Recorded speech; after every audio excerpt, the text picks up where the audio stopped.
Is there one form of trauma or different types of traumas out there? Let's explore this. Hello, I am Nicoleta. I'm a survivor of childhood trauma myself, and I'm very curious to understand and heal this, what I like to call global pandemic of psychological trauma. So, how many traumas exist? Let's look at this through different angles. From the perspective of the transmission, I see two types of traumas. It's the lived trauma, when you experience trauma yourself throughout your life history, and the inherited trauma, the trauma that was transmitted to you through genetic, evolutionary, karmic memory, to name just a few.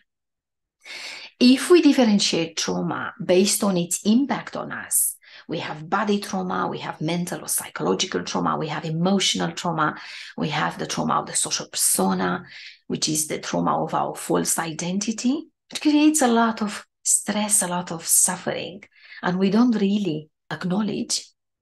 And then from the perspective of the severity, I distinguish three types of traumas: acute, chronic, and complex. The acute trauma is, just in a few words, what you experience as a one single traumatic incident, and nothing else happens in life. The chronic trauma generally happens when you are the subject of repeated events like domestic violence, abuse, or neglect within the family environment, which happened to me.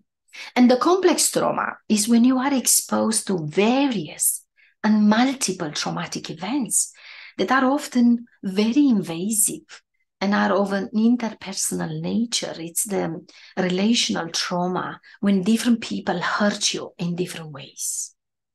Now, if we look at trauma to the perspective of our self-made hurts, you're going to be surprised, but we do create trauma to ourselves.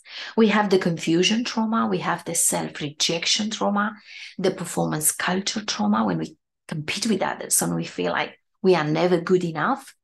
The dysregulation trauma, when we learn to function in a very dysregulated way and we never stop that.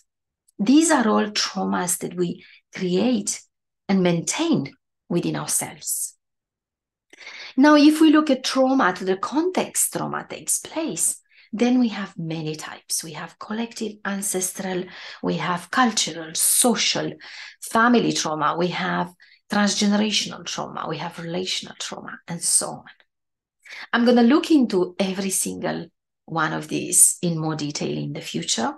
But for now, I'll just say a few words so you understand how different they are.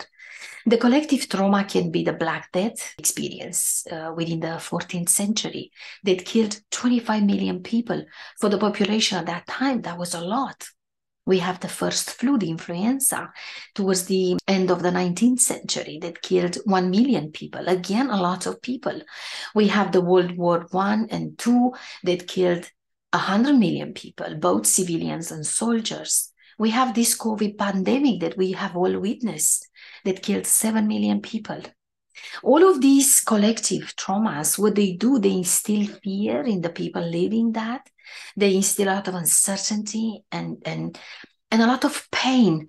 And this is how it's transmitted to us as a collective experience.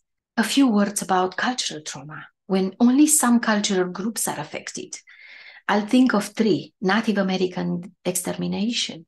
That was a mass killing. 56 million people were killed. Slavery. 15 million people were the victims of this transatlantic slave trade. And the Holocaust, 6 million European Jews were hunted and killed in horrid circumstances. These are three massive genocides. This is our history of cultural trauma. A few words about social trauma now. It's about this uneven wealth distribution, the social disparity, this inequality, the discrimination, the prejudice that many of us experience. And when people feel marginalized, oppressed, mistreated, that brings a lot of toxic stress. You see a lot of mental health problems, and we all observe this, even if we are not directly affected. 2 words about family trauma. It's the abuse, the neglect, and the other adverse childhood experiences that take place throughout the childhood within the family environment. And they leave severe marks on us.